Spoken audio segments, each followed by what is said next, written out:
26 فروری کو پہلا پاکستان میں کیس آیا کرونا کا، اور 13 مارچ کو جب 26 کیس تھے پاکستان نے لاک ڈاؤن کیا. تو وہ اس سے 13 سے لے کے آج تک کیا کیا ہم نے بڑے جدھر بھی لوگ جمع ہو سکتے تھے، cricket matches, parade, universities, colleges, یہ ہم نے سب بند کر دیا. ہم نے فیکٹریاں بند کر دی. ہم نے پورا لاک ڈاؤن پاکستان میں کر دیا، سوائے تھوڑی سی چیزیں کھولی رکھیں. ہم نے یہ کیوں کیا؟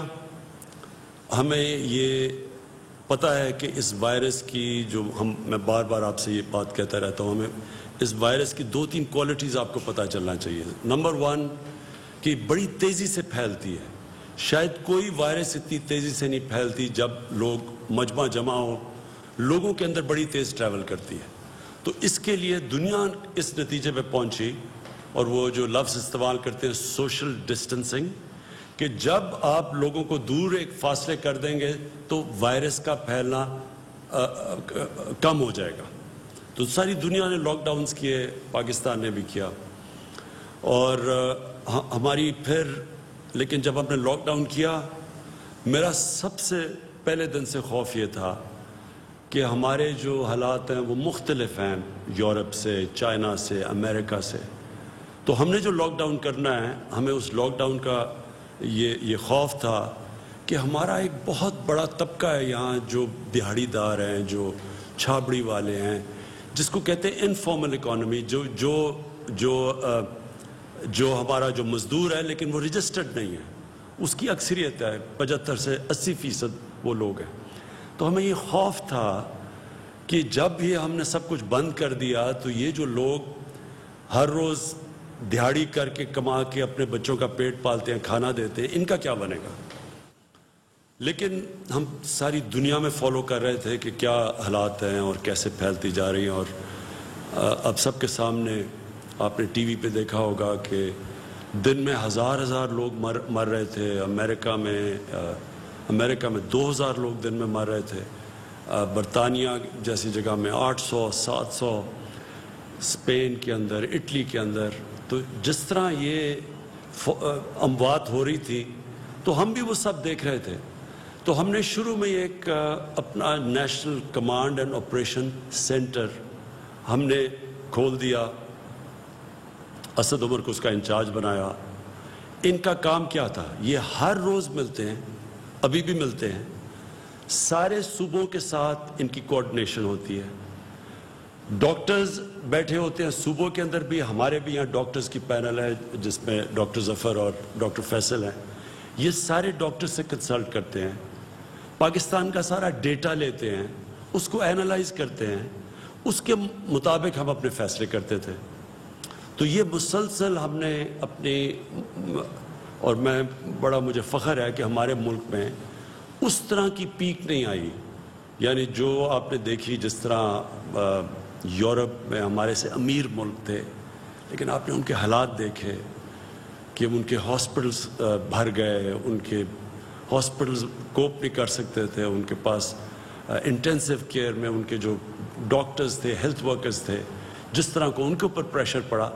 اللہ کا کرم ہے کہ پاکستان کے اوپر ویسا پریشر نہیں پڑا، اور اس کا ہم خاص اللہ کا شکر ادا کرتے ہیں. ہم سب کو کرنا چاہیے. لیکن ہم یہ بھی سوچتے رہے کہ کون سا ایسا وقت ہے کہ ہم اب اپنی اکانومی کو کھولنا شروع کریں، اس لاک ڈاؤن کو کم کرنا شروع کریں. تو ہم نے آج فیصلے کیے ہیں کئی، اور وہ میں اس کی تفصیل اسد عمر بھی آپ کو بتائیں گے جو ہم نے فیصلے کیے ہیں. اور جو انڈسٹری کے جو ہم نے انڈسٹری میں کھول لیے ہیں شعبے، اس کے حماد اظہر آپ کو بعد میں بتائیں گے. ڈاکٹر فیصل آپ کو بتائیں گے کہ جو اوور آل دنیا میں پوزیشن ہے کرونا کی، دنیا میں کیا ہو رہا ہے، اور اس کے مقابلے میں پاکستان کیا کر رہا ہے، وہ آپ کو میڈیکل پوائنٹ آف ویو سے دیں گے. تو یہ کنسلٹیشنز ہماری چلتی تھی ہر روز.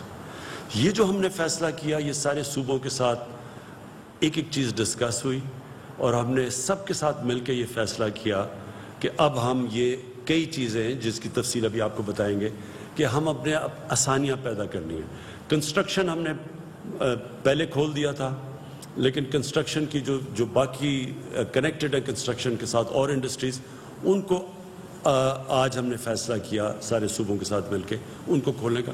ان کی بھی تفصیل آپ کو ہم ازر بتائیں گے.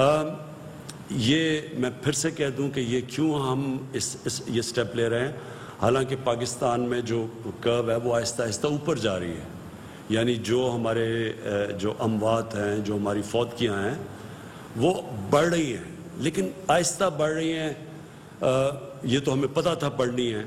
ہمیں صرف جو خطرہ تھا وہ یہ کہ وہ اتنی تیزی سے نہ بڑھیں کہ ہمارے ہاسپٹلس کے اندر جگہیں ختم ہو جائیں، اور جو بستر ہم نے خاص طور پہ کرونا کے مریض جن کو شدید بیماری ہوتی ہے ان کے لیے جو رکھے ہوئے ہیں وہ سارے بستر نہ ختم ہو جائیں. پہلے ہماری ہیلتھ فیسلٹیز یورپ کے مقابلے میں اتنی نہیں تھی، تو اس لیے یہ سارا وقت ہمارا خدشہ تھا. تو یہ ہے خطرہ کہ آگے جا کے بڑھ رہی ہیں، آہستہ آہستہ اوپر جا رہی ہیں، کرو اوپر جا رہی ہے. تو یہ ہو بھی سکتا ہے. تو یہ لوگ ہمارے سے پوچھتے ہیں کہ جی آپ یہ کیوں فیصلہ کر رہے ہیں. تو میں آپ کو اس کی تفصیل ڈاکٹر فیصل کو کہوں گا آپ کو بتائے. لیکن آج ہم یہ کہہ ہی نہیں سکتے کہ یہ کتنی دیر لگے گی. ہماری پیک جاتے جاتے 1 مہینے میں پیک آئے گی، 2 مہینے میں آئے گی، 3 مہینے میں آئے گی. ہم آج نہیں کہہ سکتے. دنیا بھی یہ نہیں کہہ سکتی. جن کی کرو فلیٹ بھی ہو گئی ہے وہ یہ نہیں کہہ سکتے کہ وہ جب یہ لاک ڈاؤن کھولیں گے تو وہ پھر سے اوپر نہ چلی جائے.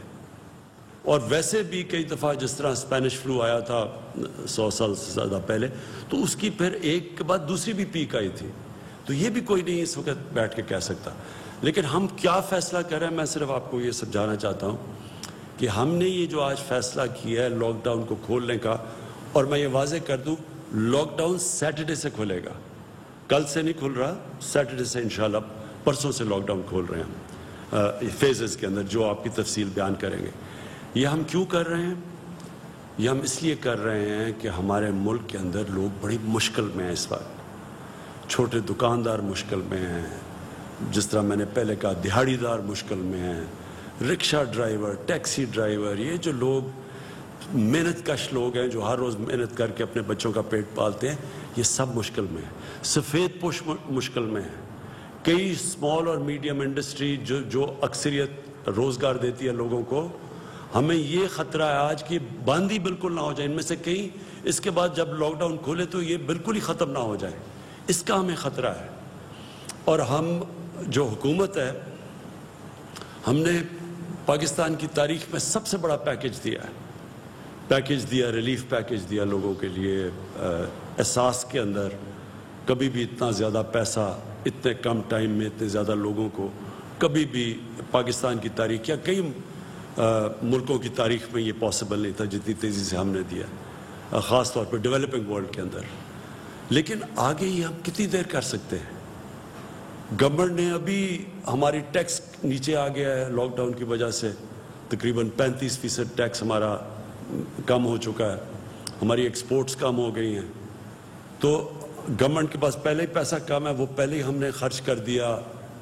جس طرح وہ سب سے جو لوگ مشکل میں تھے، تو ہم کتنا اور پیسہ دے سکتے ہیں؟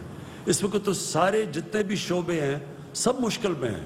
ریسٹورنٹس والوں سے ڈیمانڈ آ رہی ہے، ادھر وہاں ان کی دکانیں، ان کے ریسٹورنٹس بند ہو گئے ہیں. وہاں جو کام کرتے ہیں ویٹرز، وہ سارے گھروں پہ چلے گئے ہیں. کئی دیہات سے لوگ جو شہروں میں آ کے کام کرتے تھے وہ دیہات میں واپس چلے گئے ہیں، اور وہ ان کے پاس اس وقت حالات بہت برے ہیں ان کے. تو گورنمنٹ تو اتنا بڑا، اگر لاک ڈاؤن کا جو اثرات ہیں وہ ہماری حکومت جس کے پاس پہلے حالات اتنے اچھے نہیں تھے، معاشی حالات، اور بڑی مشکل حالات سے نکل رہی تھی، تو ہم تو یہ سارے ملک میں جو متاثرین ہیں ہم تو سب کو پیسہ نہیں دے سکتے یا مدد نہیں کر سکتے.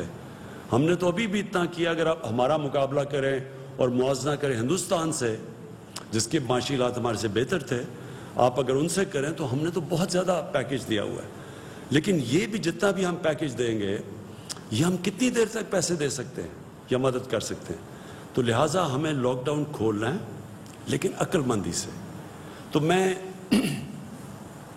آپ سب سے اس چیز کے اوپر آج خاص بات کرنا چاہتا تھا. دیکھیں، یہ جو اب اب جو اگلا فیز آ رہا ہے، یہ ہم کتنے کامیاب ہوتے ہیں اس فیز میں، اس میں آپ کا، میرے پاکستانیوں، آپ کا اس میں بہت بڑا ہاتھ ہوگا۔ اگر آپ اس وقت ہم سب ایک مل کے، قوم بن کے، اگر ہم خود اپنے اوپر ڈسپلن کریں اور احتیاط کریں، اور جو ایس او پیز، ہر جگہ ہم نے ایس او پیز بنائے ہوئے ہیں، ہر چیز کے اوپر ایس او پیز ہے۔ مثلا اگر فیکٹری کھول رہی ہیں اس کے کیا ایس او پیز ہے، دکانیں کھول رہی ہیں ان کے ایس او پیز کیا ہے، جو شعبہ کھول رہا ہے کنسٹرکشن کے لیے ان کے ایس او پیز کیا ہے۔ ہم ہر چیز کے لیے ہم نے بنائے ہوئے ہیں کہ کیا شرائط ہیں، کیا کنڈیشنز ہیں، کیا کیا چیزوں کے اوپر آپ نے عمل کرنا ہے اگر آپ کا یہ کاروبار کھلے گا۔ اب یہ آپ پہ ذمہ داری ہے۔ ہم یہ نہیں اب سمجھ سکتے کہ ہماری پولیس جا کے چھاپے مارے، لوگوں کے پاس جائے۔ یہ ایک آزاد اور ذمہ دار معاشرے کے اندر ایسا نہیں ہوتا۔ اگر جرمنی، جو ان کی چانسلر اینجلا مرکل، ان کے بہت زیادہ ہمارے سے لوگ مرے ہیں، لیکن انہوں نے اگر اپنا ملک کھولنے کا فیصلہ کیا تو ان کی جو چانسلر تھی انہوں نے مجھے کہا کہ ان کے لوگ ڈسپلنڈ ہیں، ان کے لوگوں نے فیصلہ کیا کہ ہاں ہم ذمہ داری لیتے ہیں اس کی۔ تو میں آج آپ سب کو کہہ رہا ہوں کہ آپ کو ذمہ داری لینی پڑے گی۔ یہ اگر ہم اس قوم نے اس مشکل مرحلے سے نکلنا ہے تو یہ ہم ڈنڈے کے زور سے، حکومت آپ کو نہیں کہے گی کہ آپ یہ نہ کریں، آپ تراویح میں اگر آپ مسجد میں جا رہے ہیں تو آپ نے اپنے فاصلے نہیں رکھے۔ گورنمنٹ یہ نہیں جا کے کہے گی فیکٹریوں میں، آپ کتنی فیکٹریوں میں جائے گی، کیا کیا کام کر سکتی ہے پولیس، اور پھر پکڑ کے کیا ہم جیلوں میں لوگوں کو ڈالیں گے، اور جیلوں کے اندر کیا ادھر پہ ان کے پھر ہم ٹیسٹ کریں گے کہ جی یہ جو اندر جیلوں میں لگ گیا۔ یعنی یہ کوئی بھی گورنمنٹ نہیں کر سکتی۔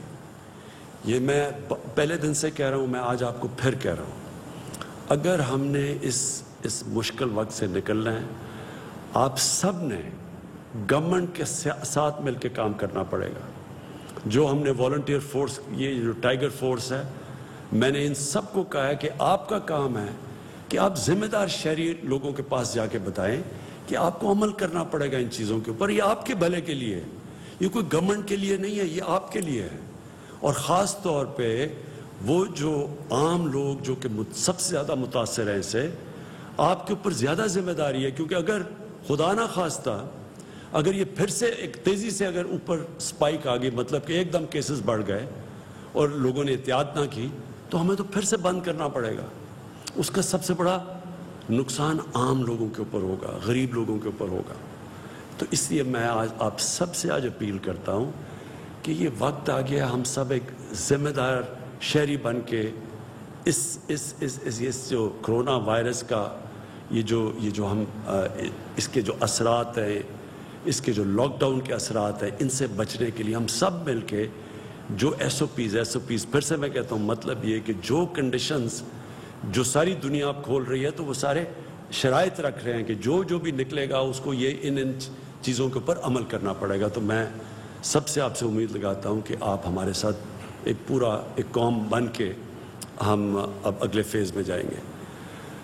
میں جو آج جس چیز کے اوپر ہمارا ابھی تک پوری طرح اتفاق نہیں ہے وہ ہے پبلک ٹرانسپورٹ۔ میرا خیال ہے کہ اس کو کھلنا چاہیے، کیونکہ پبلک ٹرانسپورٹ ایک ایسی چیز ہے جو کہ ایک عام آدمی استعمال کرتا ہے۔ پیسے والے لوگ تو ابھی بھی اپنی گاڑیوں میں چل رہے ہیں، اور مجھے پتہ ہے کہ جو غریب لوگ مشکل میں ہیں وہ اگر ان کو کہیں جانا ہے، اور زیادہ تر وہ تو روزگار کے لیے جاتے ہیں، تو وہ پھر بڑا پیسہ خرچ کر رہے ہیں، وہ لوگ جمع کر کے پیسہ ان کے اوپر اور بوجھ پڑ رہا ہے۔ تو میں یہ سمجھتا ہوں کہ پبلک ٹرانسپورٹ ہمیں اس لیے کھولنی چاہیے کہ یہ ایک عام آدمی کو فائدہ کرے گی، ایک غریب آدمی کو فائدہ کرے گی جو کہ کوئی روزگار ڈھونڈنے کے لیے جا رہا ہو، کیونکہ آج کل کوئی سیر اور تفریح کے لیے تو لوگ نہیں جا رہے، لوگ مجبوریوں میں جاتے ہیں۔ تو ان کے لیے میرا خیال تھا کہ ایس او پیز کے ساتھ پبلک ٹرانسپورٹ کھولیں۔ سپریم کورٹ کے بھی ان کی بھی یہی رائے تھی کہ پبلک ٹرانسپورٹ کو کھولنا چاہیے، ریلوے کو خاص طور پہ، کیونکہ ریلوے خاص طور پہ ایک عام آدمی کا سفر کرنے کا ذریعہ ہوتا ہے۔ لیکن کیونکہ ابھی صوبوں کو خدشات ہیں اور ہم کوئی فیصلے نہیں کرنا چاہتے جب تک سارے صوبے خود آن بورڈ نہ آئیں، ہم نے سارے صوبوں کو کہا کہ وہ خود ایس او پیز ڈیولپ کریں اور دنیا کو دیکھیں کہ دنیا کے اندر اب جہاں بہت برے حالات ہیں، ہمارے سے جس طرح میں نے کہا جدھر 30 ہزار لوگ مر چکے ہیں، ادھر بھی پبلک ٹرانسپورٹ چل رہی ہے، لیکن وہ ایس او پیز کے ساتھ چل رہی ہے. تو ہم اپنی یہ جو ہمارا این سی او سی ہے اس کے اندر میں نے ان کو اسد عمر کو کہا ہوا ہے کہ سارے صوبوں سے کنسلٹیشن رکھیں، ہر روز اس کے اوپر بات کریں اور کوشش کریں کہ ہم اپنے عام لوگوں کی زندگی آسان کریں پبلک ٹرانسپورٹ کو چلا کے، لیکن ایس او پیز کے ساتھ. دوسرا آخر میں جو مسئلہ وہ بھی بنا ہوا ہے، ہمارے جو باہر تقریباً 1.25 لاکھ پاکستانی اس وقت باہر پھنسے ہوئے ہیں. اور میں آپ کو بتا دوں کہ ہمیں مسئلہ کدھر آ رہا ہے، لیکن تفصیل میں کہوں گا معید یوسف وہ آپ کو تفصیل میں بتا دیں گے مسئلہ کدھر آ رہا ہے. وہ جب پاکستان آتے ہیں تو ان کو ہمیں ٹیسٹ کرنا پڑتا ہے، جب ہم ٹیسٹ کرتے ہیں اور وہاں پر کوارنٹین میں رکھنا پڑتا ہے. کوارنٹین میں ہمارے پاس فیسلٹیز نہیں ہیں اتنی زیادہ، کوارنٹین بھری ہوئی ہے وہاں، اور ادھر اور مشکلات ہیں، لوگ گھروں کو جانا چاہتے ہیں، وہ کوارنٹین میں بند ہوتے ہیں. اس کے اوپر ہم بھی کوشش کر رہے ہیں کہ صوبوں سے بات کریں کہ سیلف کوارنٹین کریں، یعنی جو زیادہ تر دنیا کے اندر سیلف کوارنٹین ہوتی ہے، جن کا پازیٹیو بھی ٹیسٹ آ جائے تو وہ بھی گھر میں جا کے اپنے گھر میں جا کے کوارنٹین کریں. اس کا ایک صوبوں کی طرف سے ایک خدشہ یہ ہے کہ اگر گھر میں زیادہ لوگ ہیں اور وہ ہم ان کو گھر بھیج دیتے ہیں اور وہ باقی لوگوں کو بھی انفیکٹ کر دیں گے تو، اور وہاں اگر ان کے بوڑھے ماں باپ ہیں یا ان کے اور بھی بوڑھے لوگ ہیں یا بیمار لوگ ہیں تو ان کی جانوں خطروں میں آ جائے گی. تو اس کے لیے میں صرف یہ کہنا چاہتا ہوں کہ ہمیں اس وقت اپنے سب لوگوں کو آگاہ کر رہے ہیں کہ اگر ہم نے باہر سے پاکستانی لے کے آنے ہیں تو ہمیں سیلف کوارنٹین پہ جانا پڑے گا، کیونکہ یہاں کوارنٹین کی فیسلٹیز کبھی بھی ہمارے پاس اتنی نہیں ہوں گی کہ اتنے زیادہ لوگوں کو ہم لے کے آئیں اور پھر کوارنٹین کریں. تو بہتر تو یہ ہو کہ وہ سیلف کوارنٹین کریں، خود گھروں میں جائیں، اور پھر ان کو ہم ذمہ دار ٹھہرائیں کہ اگر آپ اپنے گھروں میں جا کے اور آپ کو پتہ ہے آپ کا پازیٹیو ہو گیا ہے کرونا کا ٹیسٹ، اور آپ پھر ان لوگوں کے پاس جاتے ہیں جو کہ بیمار ہیں یا بزرگ ہیں، تو آپ کی یہ پھر ذمہ داری ہوگی اگر ان کی جان خطرے میں چلی جائے. اور میں سمجھتا ہوں کہ ہمارا ایک بڑا، ہماری ملک کی ایک بہت بڑی چیز ہمارا فیملی سسٹم ہے. ہم سب فیملی سسٹم کا مطلب ساری فیملی ذمہ داری لیتی ہے. تو ہمارا تو جو اصل تباہی مچی ہے مغرب کے اندر وہ ان کے وہ اولڈ پیپلز ہوم میں مچی ہے. وہ اپنے بوڑھوں کو گھروں میں ٹھہرا دیتے ہیں جا کے، وہ ایک ایسی ان کے ہومز ہوتے ہیں جدھر ٹھہرا دیتے ہیں. تو ادھر جب کرونا جاتی تھی تو بڑی تیزی سے پھر بہت زیادہ فوتگیاں ادھر ہوئی ہیں. تو ہمارا کیونکہ فیملی سسٹم ہے ایک قسم کا، یہ ہمارے لیے ایک طاقت بھی ہے ہماری، کیونکہ ہم ذمہ داری لیتے ہیں اپنے بزرگوں کی. لیکن دوسری طرف یہ ایک خطرہ ہے کہ جو لوگ نوجوان جن کو اگر ٹیسٹ پازیٹیو بھی ہو جائے ان کو تو کوئی فرق نہیں پڑے گا، لیکن خطرہ یہ ہے کہ ان کی وجہ سے ان کے بزرگوں کو اور بیماروں کو ان کی جان خطرے میں جا سکتی ہے اگر وہ ذمہ دار نہ ہوں.